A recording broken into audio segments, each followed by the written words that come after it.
It's the Worth Knowing live stream. I'm Matt Robison, and there's a war playing out behind the scenes right now to try to protect all of us from what could easily be President Trump's most naked and dangerous attempt to seize total power. And the question today is, are we doing enough to stop him? Now, I can imagine people hearing that last sentence and saying, sounds like that's a bit of an exaggeration. I don't think so. Let me tell you just a bit of why very quickly before I bring on our legal expert guest to tell you the rest. When I say that the President of the United States appears to be trying to seize total power, what I'm referring to are the threats he's made and the threats he's already carried out to take voters out of the equation and pick who's in power. When you pick who's in power and tell the people, here's who governs you now, you're a dictator. I don't know what else to call it. And when you've seized election records and changed the rules on who can vote and when they can vote, and when you've threatened the people who count the votes that they might go to prison if they displease you, and you've threatened to send in your personal paramilitary, who's already murdered American citizens in cold blood, in broad daylight, to menace people at voting locations, then you are picking who has power, not the voters, in a free and fair election. Again, I don't know what else to call that. By the way, all of those moves are just the tip of the iceberg. We'll have a lot more in just a minute. What about the idea that there's a war underway? I'd argue that wording is justified too. When Iraq invaded Kuwait in 1990, American military leaders knew what to do because there was already a plan available on the shelf for this kind of a scenario, something that had been worked up inside the Pentagon over the course of years, as they do with hundreds of plans to fit hundreds of scenarios. But military leaders didn't leave it there. In March 1990, over 500 military and civilian staff from Central Command, CENTCOM, and other U.S. agencies began work at Fort McPherson, Georgia, to develop a detailed blueprint for a U.S.-Iraqi war, which divisions they'd deploy, what radio frequencies they'd use, where they'd get water, how they'd treat casualties, and how they'd handle the press. Compare that to this description in Politico in an article from last week titled, How Senate Democrats Are Planning to Push Back on Potential Election Interference. Senate Democrats are wargaming legal maneuvers and messaging strategies to thwart potential efforts by President Donald Trump or foreign actors to influence the results of midterms. Minority Leader Chuck Schumer and 9 other Democratic senators huddled with top party election experts last week to drill responses to a range of extreme scenarios, from federal agents at polling locations to ballot seizures to keep in key battlegrounds to foreign interference operations that they fear could become reality pre and post election day. They game planned legal injunctions to bar armed federal agents or armed citizens from voting sites, and lawsuits to force the Trump administration to return ballots if they're confiscated in key contests that could decide control of Congress. They also choreographed communications on strategies across elected leaders, campaigns, and advocacy groups to combat misinformation and disinformation designed to sow distrust in the results. This comes on top of parallel secret efforts from Democratic attorneys general who've been strategizing since late last year on how to counter various scenarios that could play out this fall, which include everything I just listed, plus other moves like the administration stripping resources from the Postal Service to disrupt the delivery of mail ballots, or, as the Attorney General for the state of Washington, Nick Brown, said, any other oddball, ludicrous, or unconstitutional moves that might come their way. I'm not saying that elections are the same thing as wars, but I am saying that the descriptions of how America plans to go to war and how we're planning to hold off Trump's assault definitely rhyme. And they're sort of the inverse of the famous dictum coined by the Prussian military theorist Karl von Clausewitz, that war is the continuation of politics by other means. In this case, against the clear and present danger of a lawless president with a history of leading an insurrection, who's now making open threats against the next election, we are seeing politics employ the means of planning usually reserved for war. So the threat is real. The fact that warlike planning is happening right now is real. And the question that I posed at the top, is it enough, is also very real. So let's break it down with today's guest, one of my very favorite legal experts, Kim Wehle of the Substack, The Little Law School with Kim Wehle, ABC News legal contributor, and the author of multiple books explaining the Constitution, voting, and the pardon power. Kim, my only objection to your resume is I don't think it's a little law school anymore. That is a giant and very important law school that you're running online. Welcome back. Thanks, Matt. I appreciate your having me. Really great to talk with you always. I am very glad to have you. I wish we were talking about a better topic. Man, we always talk about stone cold bummers. We could call this podcast Stone Cold Bummers with Matt and Kim. You're coming out with an article in The Hill tomorrow in which you say nobody should expect a blue wave to magically steer the country away from fascism in November. There are too many forces stacked against a case for optimism. What are you looking at specifically that makes that case against optimism? I think we have to travel back to January 6, 2021, the last time Donald Trump was president of the United States, where he orchestrated a violent insurrection at the Capitol. It wasn't just that day. Of course, it went on weeks before, strategizing to steal an election from Joe Biden. And he didn't succeed, but he also was not held accountable for those actions. There was an effort to do it by Jack Smith, but it was very late. Merrick Garland, under Joe Biden, the Attorney General, many people believe dragged his feet to the point where the clock had run out, and he has a very friendly United States Supreme Court on his side since then. And so that was then Donald Trump. Now is now Donald Trump. He's much more powerful now. He had not even a slap on the wrist, and now he controls the Department of Justice. He controls the CIA. He controls the nuclear codes, the Department of Defense, now the Department of War. He has a stranglehold on Congress. All of the people around him are sycophantic weaklings that will not stay around long if they don't just do his bidding blindly. He has a very friendly Supreme Court, and by professional accounts, he's suffering from some serious physical and also cognitive decline.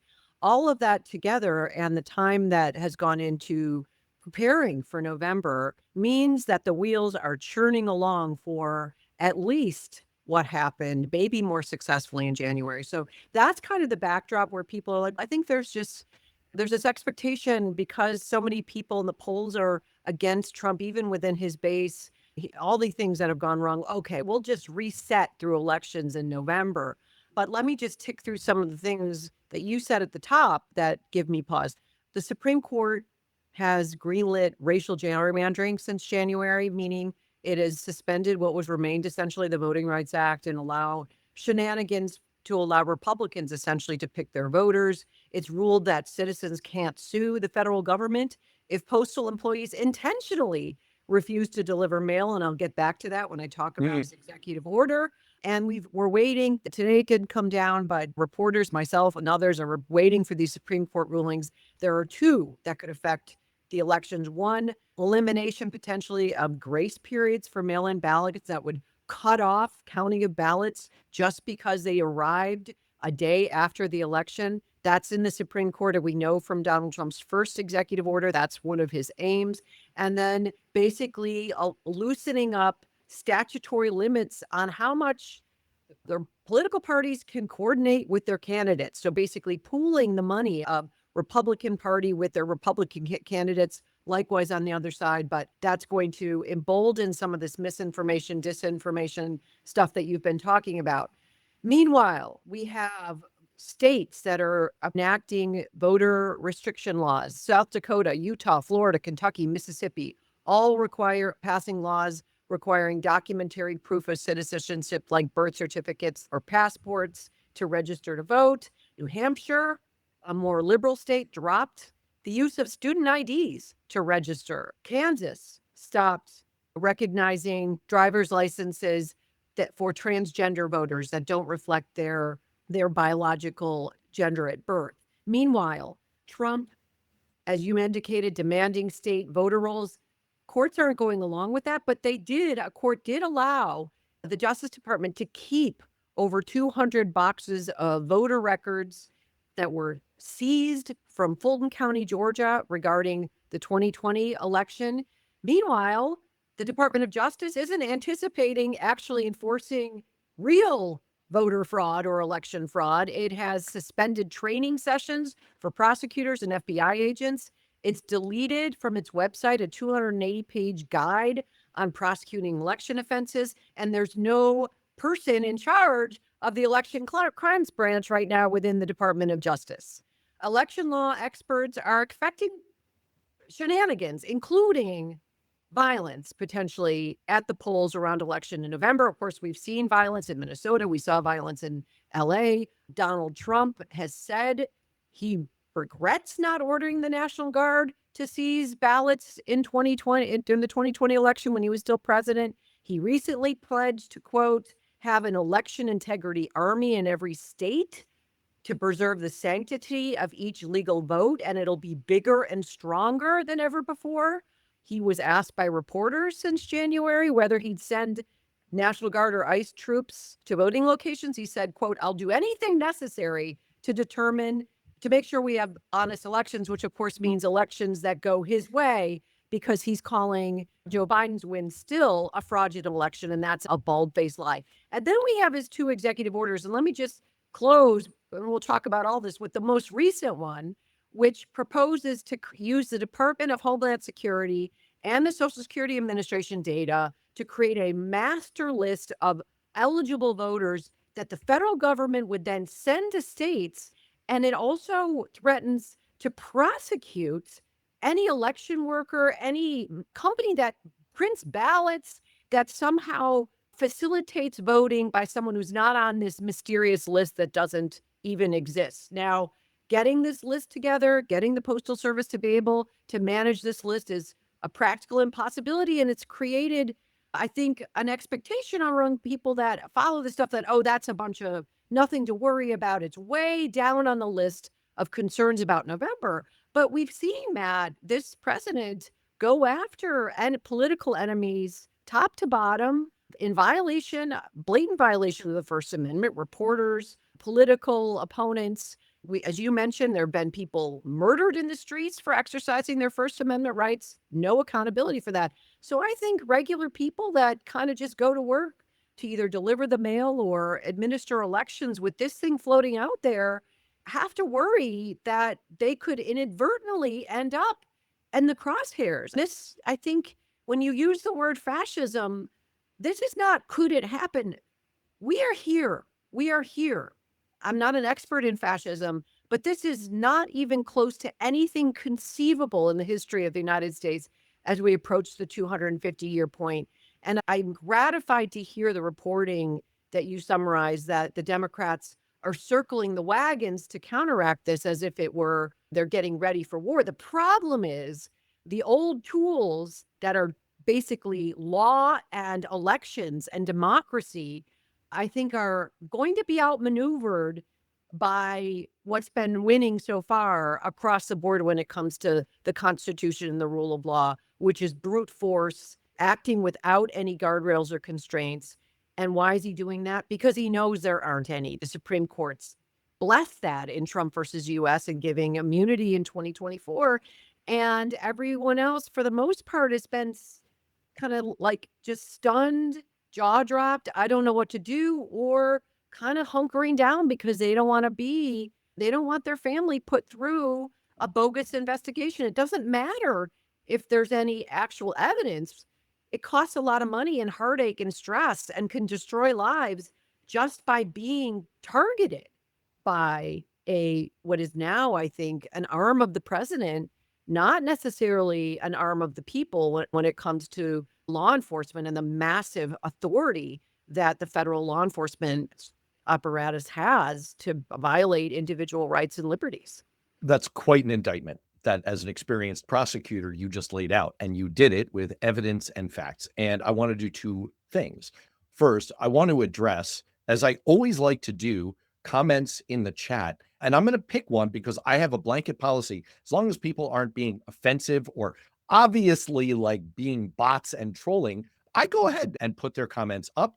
And we have several comments here from someone like Wheel Free 4410, basically pushing back on the both of us, saying, blah, blah, we can't cheat, the we being Democrats. Now we're going to lose. And I'd like to address Wheel Free for a moment and anyone else out there who's thinking this way.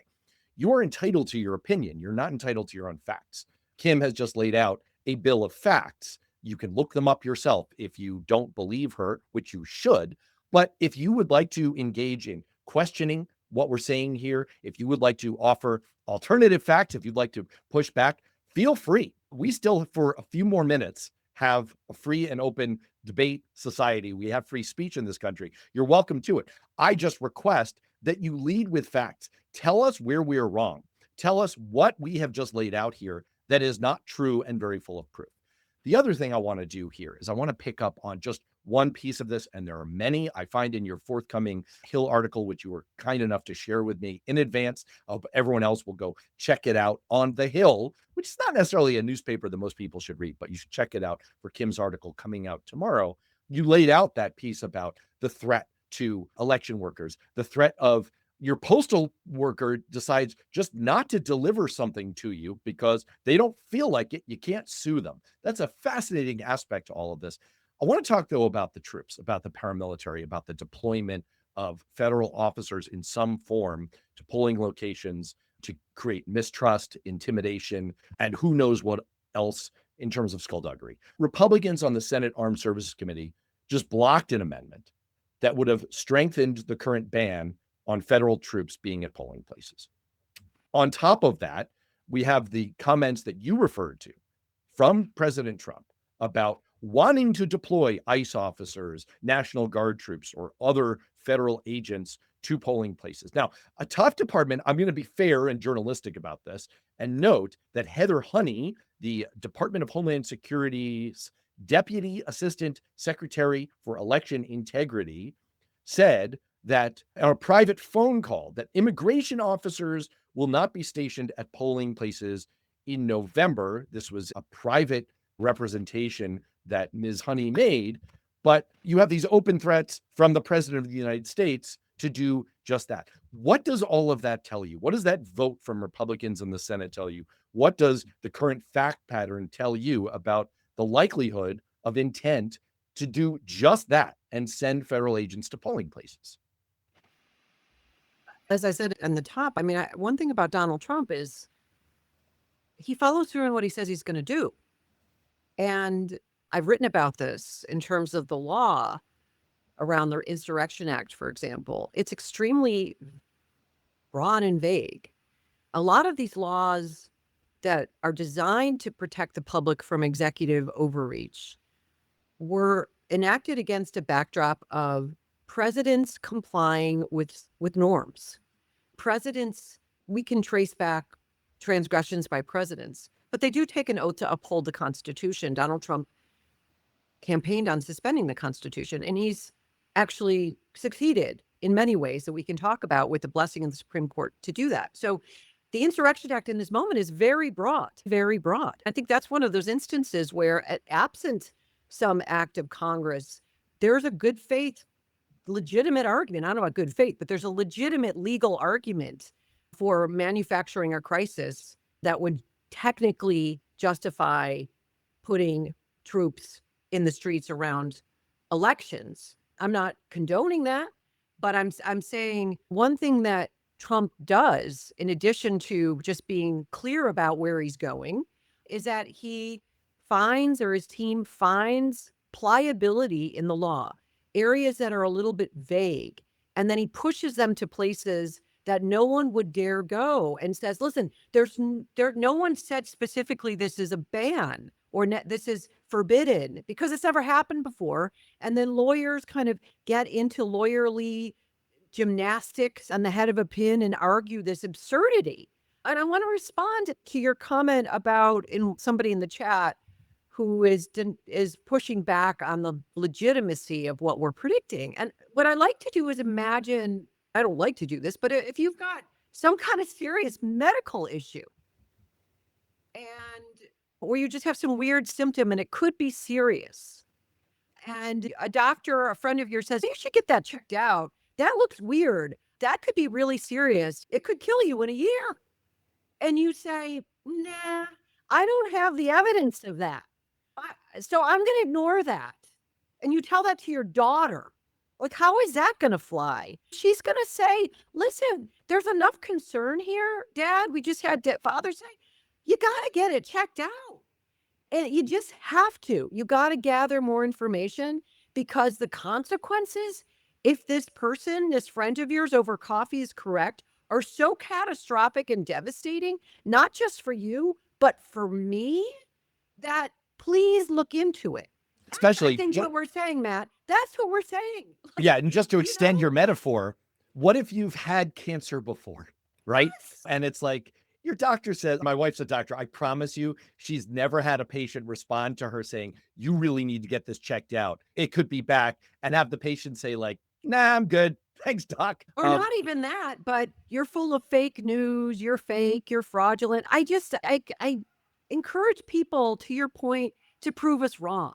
But just denialism and gaslighting and ad hominem attacks, that's not going to protect my kids. That's not going to protect your kids. And it's not going to protect Republican kids, MAGA kids, any of us. Fascism and a dictatorship is not good. Look at the history of any point in the history of humankind. It'll eventually come for you. Because eventually, once the system is over, once we don't have free and fair elections, somebody's going to be in office for your kids, your grandchildren that you don't like, who doesn't like how you look, who doesn't like how you worship, who doesn't like who you talk to, who doesn't like your politics. And the system will have been destroyed when that dictator goes after what you care about. That's why we all have to care about the Constitution. And frankly, I get frustrated because the writing's been on the wall, Matt, for 10 years, since before even the insurrection at the Capitol in January of 2021. And our psychology is to downplay it. And we do it, as we're seeing, at our own risk, at the risk of our own liberties and even our lives when it comes to certain Americans.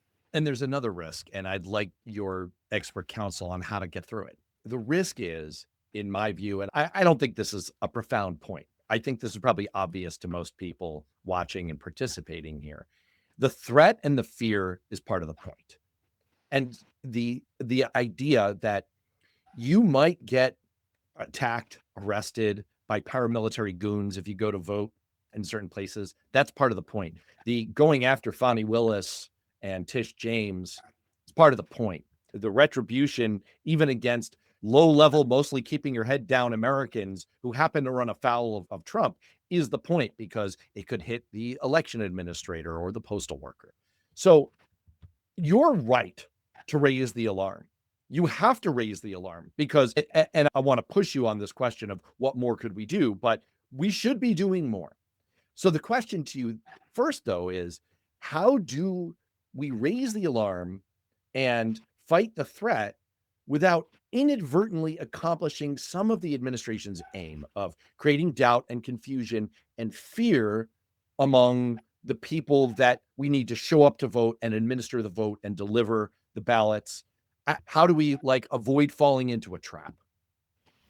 I think we've already fallen into a trap, and which is I'm trying to explain. I think the normalizing of all of it and the optimism, which I think is, I call it toxic optimism. I think we're in the trap, right? We're now involved in this disastrous war, the court declared illegal tariffs. Gas prices are skyrocketing. Cost of living is skyrocketing. Food pricing. Americans are suffering. Not only is there massive grift, corruption, illegality, but we're also the massive incompetence of this administration and how it's impacting everyone's lives. I don't know what more evidence we need to see this is not working. And so, again, we're coming up on July 4th. It's the 250th anniversary, not of the Constitution, okay? It's the anniversary of the Declaration of Independence. And I'm going to actually write about this. I encourage everyone to look up the actual Declaration of Independence. Just Google it and read it, okay? It lists the grievances against King George III. It lists the stuff that for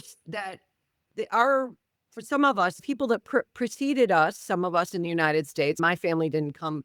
My grandmother emigrated from Ukraine, of all places, at the beginning of the 20th century. But people that founded what we now know as the United States of America, they took up arms. They galvanized with people they don't like politically, people who don't look like them, people of different religions.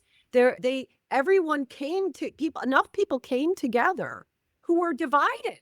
The North was divided from the South. People were racially divided. They were religiously divided. They came together and said, we don't want this dictatorship / monarchy anymore. And if you take a look at that, my friends, you will see a lot of stuff that rings true with Donald Trump today. It's actually remarkable. I think what needs to happen is that we wake up and we have some courage, collective courage, and we band together to really fight for things in ways that I don't think, and most of us, with the exception maybe of the greatest generation who went to fight the Second World War and fascism in Europe, maybe to the extent they're still with us, have ever had to experience in our lives, right? And it gets extremely complicated with social media. It's harder for us than it was for folks in 1776 because we're being fed lies into our phones. The algorithms are distorted and giving us what they think biases we already believe in. Of course, the tech oligarchs are all in bed with this far right movement to turn the United States into a fascist, nationalist, white, ethnocentric, quote, Christian country. And I say Christian in quotes because I was raised as a Catholic, and there's nothing about the teachings in the New Testament that's making its way into the White House.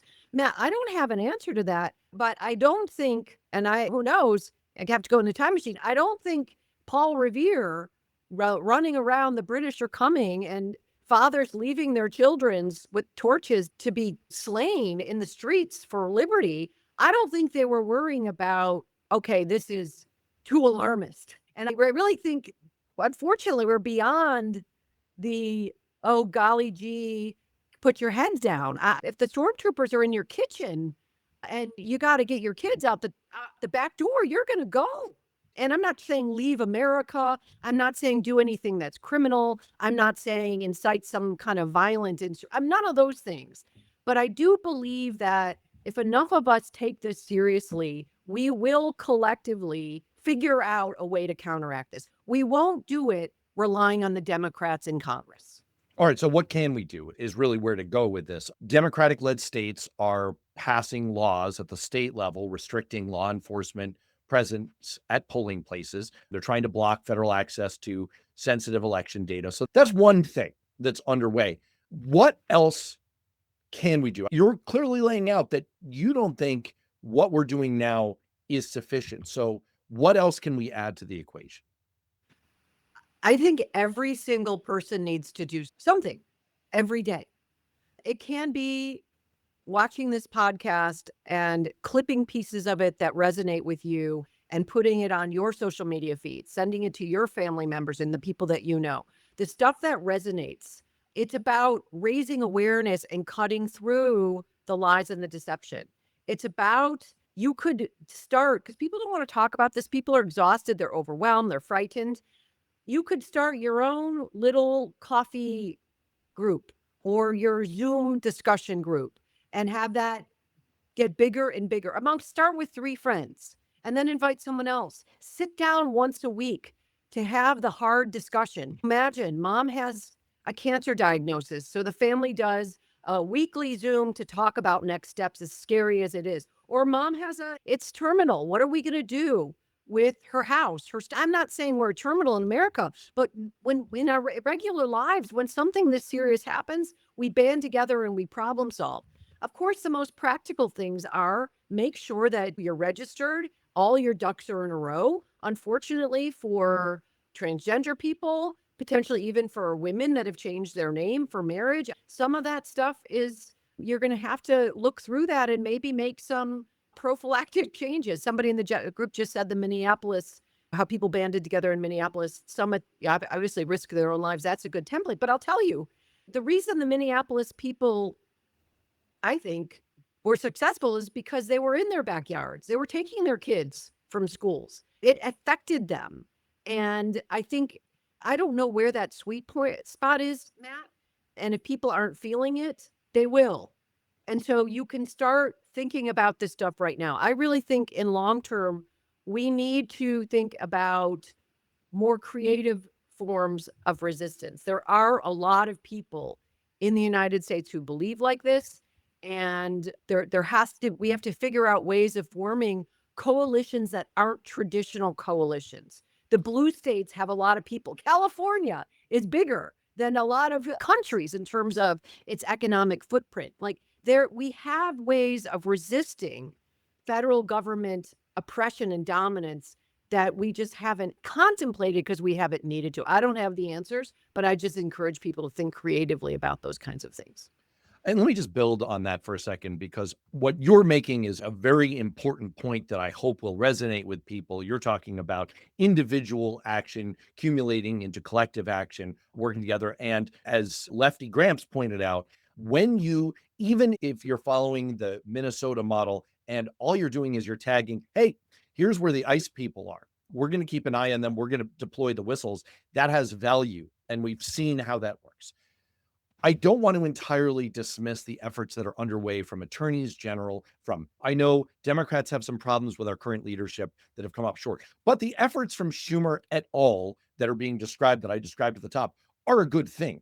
This is a playbook that is helpful, that's extremely important, and that does work. Having been part of the leadership of Democratic Senate campaigns myself before, I can tell you that what happens is, and I'll use my experience in New Hampshire as a model. You alluded to New Hampshire before. We had a top attorney that we worked with the state party as part of our coordinated campaign. All the races involved on the ballot, governor, Senate, the House races, down through each of the state legislative seats. We were working together on election protection. We had our ducks in a row. We were working with the legal counsel for the Democratic Senate campaign committee, keeping an eye on what was going on in other states, keeping abreast of the latest on the legal front, and being prepared in advance for what kind of skullduggery might happen on election day, being prepared with people monitoring at polling locations if there was something afoot. If you needed to get an emergency injunction to extend voting hours at a polling place, those efforts are underway. I promise people who are hearing all of this and having their concern level only rise, we want to have productive concern level here. We want to sort of inspire people to take action, as Kim, as you were laying out, rather than get dejected and say all hope is lost. I don't think all hope is lost. I think the methods that we are currently deploying, again, I promise you, all of this toolkit is being used in campaigns right now. There are incredibly talented attorneys who are on the case right now. Will it be enough? I don't know, but it can do a lot. And I just don't want people to think that there's absolutely nothing underway. And one of the most effective things that I think we can do is get involved with those efforts. Get involved with your state and local Democratic Party. They're part of this coordinated effort. If you're concerned that there's going to be an effort to suppress the vote, to make people afraid to show up, then you can have a presence at polling locations. You can call into the statewide hotline. I promise you, in your state, there is one. The Democratic Party is running one. I promise you. And you can be there to call in if there are agents who are showing a presence and intimidating voters who are afraid to show up. There's a lot that we can do. Jim Williams is pointing out right now, here's an action that you can take. I will say, as a longtime congressional staffer, only call your own representatives, only call your own House member, your own senators. Don't bother calling people who don't represent you directly. They do not care what you have to say. It's nice to get the phone calls. And you can look up Democracy Docket, run by Mark Elias. He used to be the attorney for the Democratic Senatorial Campaign Committee back when I was involved in Congress. They're doing an awful lot there as well. So anyway, that's a public service announcement, which I offer just by way of making sure that people feel motivated and not dejected. Sorry, you wanted to jump in. Yeah, I want to make a number of comments. Yeah, you can also help get out the vote by making phone calls to another state if you're concerned about, you're like, my state is safe. And there are all kinds of ways. Do one thing. It's in the panoply of professionals that deal with this is extraordinary. And I just want to say, in this moment, in my experience, in my view, the one part of government that is really still working are the courts, not the Supreme Court, but the lower federal courts are functioning. And across the board, they, with rare exceptions, they are ruling against this administration. They're upholding the rule of law. They are shouting from the rooftops in some instances, in some of these opinions, basic concepts of how the country was founded, what the Constitution says. They are sounding alarm. And I should say, Matt, they're doing it at their own risk. The threats against federal judges skyrocketed over the last year because of this administration. And the reason I say this, and you and I are here talking, we're speaking our truth, right? You don't get to be afraid, friends. I'm sorry. Like, you have to stand up in some way. You have to. Some of us are doing it in our ways. Hunkering down out of fear is not helpful and it's counterproductive. So I just encourage people, it might be getting out of your comfort zone in some way, but you have to. You have to in this moment, right? Your kid's running into the street. You will run after your kid, even the Mack truck is coming at your head. You'll do it. And I think people like the courts, like these lawyers, like the election workers, the poll workers, the immigrant families, people of color that probably are going to be more susceptible to potential pushback at the polls. They need the rest of us to show solidarity and to show strength. That there really is this notion of safety in numbers. And I agree with the comment. The lower courts are doing it. There's with maybe historically some exceptions out of the Fifth Circuit, but absolutely. And these are Trump appointees as well. This is not just Biden. This is not political. And I posted some of this stuff in my Substack. I've written articles about it. As you indicated, I do a Substack twice a week with some of the quotations and the links to these judicial opinions. And for someone like me who's been teaching constitutional law and other courses for 20 years, it makes my heart flutter. I say to young people, as scary as this is, and it is frightening, it's also an opportunity, Matt.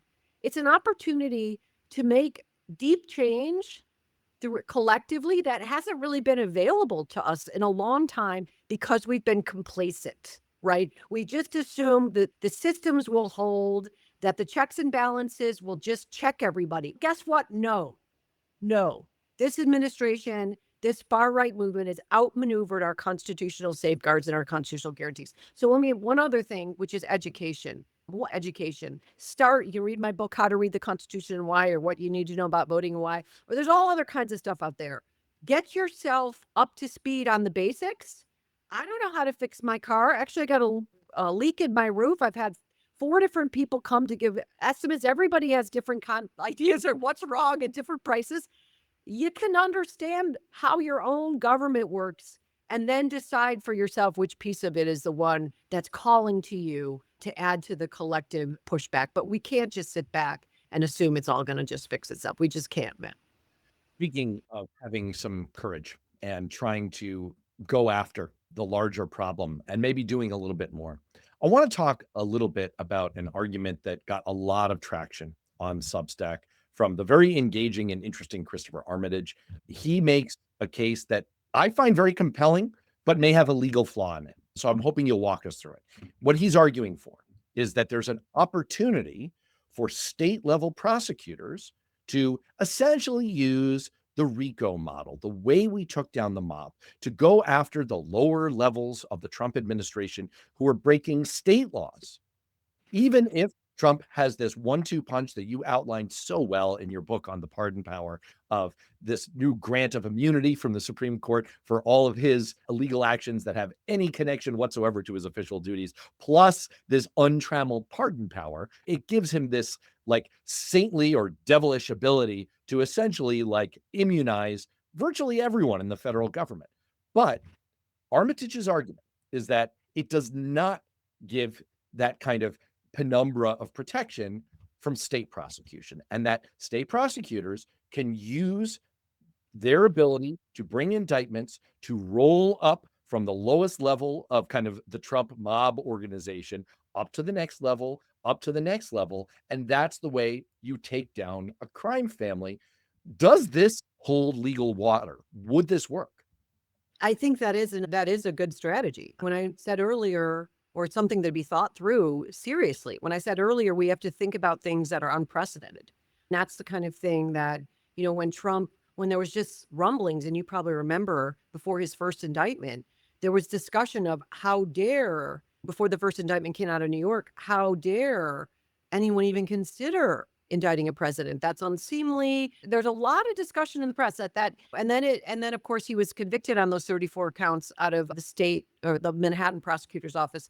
But now we're kind of past that and we understand, okay, maybe criminal indictment is something that's necessary to push back on the worst instincts in the White House. I think the question is, why aren't they doing it? Why isn't that happening? Why did Colorado State Governor Jared Polis pardon Tina Peters, and he's Democrat, who was convicted of being involved in the fake elector slates in the 2020 election? I mean, I have no idea. I'm just wondering. So someone asked, try actually bringing state prosecutions against some of these people. My guess is there's just a sense that, whoa, we can't go there. That's really aggressive. That could get us in trouble. He'll come after our state with some kind of financial sanctions. He'll send troops into our states. He'll start using the Justice Department to investigate and prosecute our prosecutors, our paralegals, our economists who did the forensic accounting that give rise to these cases.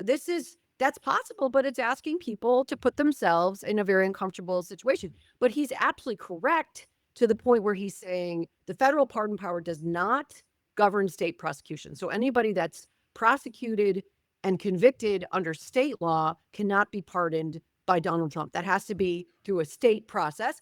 But the only reason the pushback I had is in that piece, he said that the Trump versus U.S., the immunity case, suggested that Donald Trump himself could be prosecuted for bribery under state law. I don't think that is accurate. I see. I think Donald Trump is, because that case came down under the Constitution and the Constitution binds states and federal prosecutors, I don't think there's a carve out in that case based on what he calls the dual sovereignty principle for prosecuting Donald Trump and saying we can outmaneuver the immunity ruling by using state law. I don't think that's true. I do think there's a lot of holes, or I should say there's a lot of leeway or some leeway in the immunity ruling to prosecute Donald Trump and see what happens. I just don't think there's this door to walk through under state law. Let me do two quick things. There are a lot of comments coming in about the angle of whether postal carriers can just withhold people's mail. I want to circle back to those. I want to let people who are making comments about that know. We will address that in a second. Let me just run this argument to ground, because Cynthia Rice had asked, okay, so try what? Like, what specifically are we talking about? Let me just pull an example here from his article.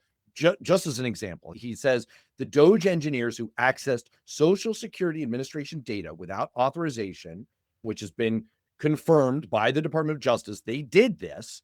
That data belonged to residents of every state in the country, which means the unauthorized access broke the computer crime and identity theft laws of every state where those residents live. So in theory, prosecutors in Maryland could go after the individuals working with DOJ for breaking those state laws. That's the kind of suggestion he's putting forward. He has others in terms of the award of contract to SpaceX, the ICE agents in Minneapolis, et cetera. But that's the kind of action that he's suggesting. So you're saying that in general, maybe not the specifics, you haven't looked into the specifics of that particular instance, but as a general matter, that legal theory holds water.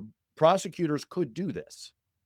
If they have the evidence, which of course takes a long time to build, they get it through a grand jury in most cases, and they have a legal basis for it, right? They've got a state law that was violated. Of course, the big difference between state and federal law is state law, the crime has to be tied and tethered to the state, right? So it would have to be something that happened within the boundaries of the state. The reason that Donald Trump was indicted in Manhattan is because he did or didn't pay taxes in Manhattan, right? And he is a Manhattan resident. So that's the difference. It's not like state prosecutors could build some kind of federal criminal indictment around national violations of national law. It would have to be something that's discrete to the particular state. And these are complicated issues. But again, look at Letitia James, Attorney General who brought civil action successfully against Donald Trump for fraud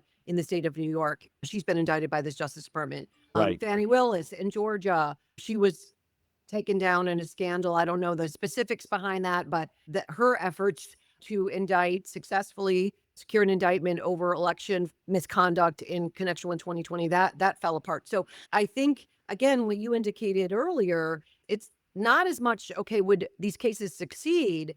But does the way this administration is operating just make people skittish to even do it? And that Right. alone, the threat of it, the chilling effect, that's a win.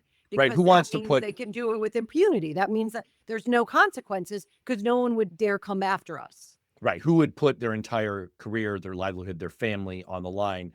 I just picked the Social Security one among all of those because the central headquarters for the Social Security Administration is in Woodlawn, Maryland. It's kind of in your backyard. So, in theory, Maryland, Democratic controlled state. I'm just saying. I do want to circle back to the many comments because there are some real concerns here and I want to address them. Mimi W8243 asks about this concern that a letter carrier won't bring their ballot. Mimi only votes by mail. She goes on to add, never worried about this before. Not blaming you, Kim, but saying like, gee, you're bringing up kind of a scary issue here. A lot of voters are like Mimi. They signed up for they've gone with vote by mail. We all went through COVID together. It seemed like a pretty good idea at the time. Then there's some other comments coming in like, remember when Newman had all that mail hidden on Seinfeld? There's a real life version of that from Lefty Grams who says, in my city, there was a mail carrier who had more than 30,000 pieces of mail in his bedroom closet. I offer all of those because if you had a MAGA letter carrier, not that far-fetched, who happened to deliver to a highly Democratic voting area, and it's not hard to divine what those kinds of areas are because Black voters are overwhelmingly voters for the Democratic Party. And so they could easily say, here's a whole bunch of mail ballots that are going to a predominantly Black community. Shame. Looks like my bedroom closet has a lot of room in it. And you're saying that there is a case now where you can't sue you can't sue anybody. Is there any redress for this? Okay, so a number of things. First of all, to Mimi, I just voted in Maryland by mail. So I'm not in the primary. I guess and I would defer to like the League of Women Voters or people who are really on the ground with that, look up and get advice from serious election law experts or people that are on the ground with this. But I do think it's something to watch. Identify the timeline for when you should be getting your ballot and make sure if you don't get it by a certain time that you have a plan to back up actual voting in person. And I would certainly encourage that if you do vote by mail, you vote as quickly as possible when you get it, so that, because as I mentioned, the Supreme Court is considering cutting off ballots if the delivery is delayed. So you don't want to leave it to the last minute at all, or you might be disenfranchised.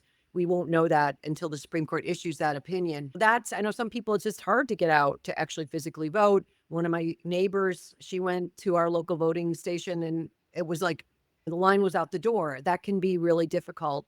And I've advocated for, a national holiday for voting, which is the case in a lot of other countries, to make it easier. But of course, this is not about making it easier to vote, Matt. This is about making it harder to vote. This has nothing to do with election fraud. This is about disenfranchising people. Now, on the question of the Supreme Court decision, just to clarify, so there is something called the Federal Tort Claims Act, which is the way you sue the federal government for a tort. What's a tort? Negligence, like a slip and fall at Starbucks.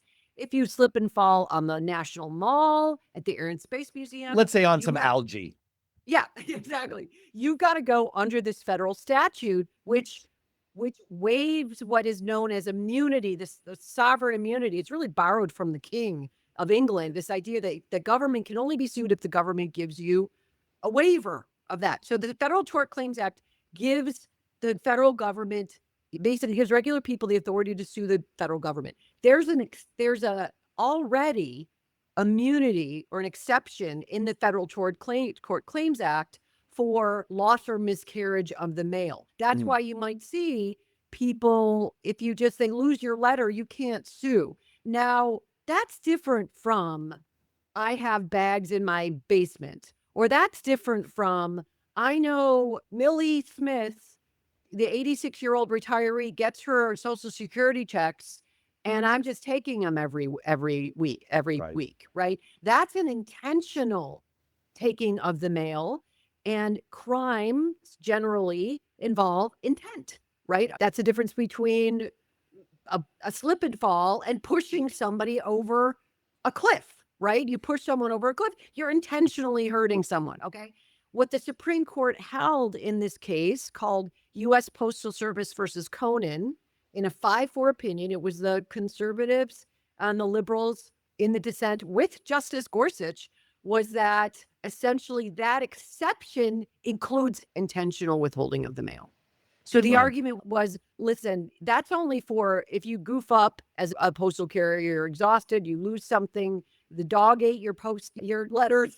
Essentially, the court created and expanded that immunity to include intentional withholding. Why is this a concern? You pair that with that second executive order where Donald Trump is saying, listen, we might go after people if they deliver ballots to people we later deem ineligible. And then you can imagine someone who's really a worrywart saying, listen, I know that those people are Democrats. I'm not going to deliver that ballot because I might get in trouble. Or those people look like they look like they could be maybe not fully white, Caucasian, and therefore from the United States. I might not deliver that because I don't want to later be in trouble with Donald Trump. And now I can't be in trouble with the people whose mail I didn't deliver because the Supreme Court created immunity for them. Now, the dissenting justices said in that case, listen, Congress has to be the one to do that, not justices they're not elected. But there's all kinds of stuff, Matt, that the Supreme Court is doing that is for Congress or for framers of the Constitution, even though they're not elected. They're getting away with some stuff they shouldn't be, in my view.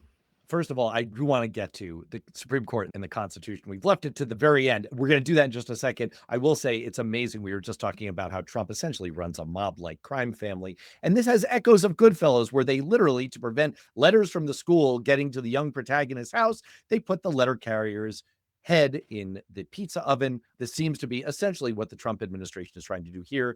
You could, of course, forestall that with Cynthia's suggestion of just give a nice gift to your letter carrier. So you definitely have to bribe them to make sure that Well, they don't lead with withhold the mail. kindness, Matt, or lead with kindness. I tell Yes, people lead with that. kindness. No, look, Always letter be carriers are great. kind. So Be kind. It yes, runs back, yes, right? awesome It's letter little- carriers in my family. It's So it's the best life hack ever. yes, absolutely. All right. Speaking of not leading with kindness, we've had a lot of very uncool decisions from our Supreme Court. I've left this down to a lightning round at the very end. We're at the end of the term. We have some major decisions coming out. What are you most keeping an eye on right now that kind of has your dander up? I mentioned the 2 election-related cases. I think the one involving the ability of campaigns to coordinate with candidates, that's a problem. And a real cancer in our democracy that dates back to this case called Citizens United is the fact that, you know this better than I do, Matt, it takes thousands, if not millions of dollars to stay in power, to get power at federal elections, to stay in power in federal elections. The Supreme Court declared corporations de facto humans when it comes to First Amendment rights. They have a lot more money than you and I to run campaign ads that candidates need to get elected. Democrats, Republicans across the board, they're not incentivized to listen to regular voters. They're incentivized to listen to how they stay in power. They get power, maybe for the best possible reasons, right? Maybe because they think they can do good when they're good people, but they have to play the game. I think lifting more of those limits on financing campaign is not good. And again, that's for Congress. They shouldn't be messing with that. So that's kind of the wonkier one. Of course, the one that everyone is looking at in terms of the media is this birthright citizenship case. Right. I do think that they're not going to let Donald Trump ignore the plain language of the 14th Amendment.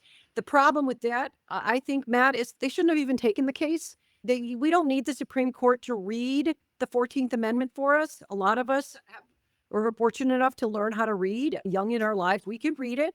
We don't need the justices to tell us what it says. And I think by just even taking that case, that is nodded to the legitimacy of this absolutely absurd argument and kind of like the absurdity of the tariff case.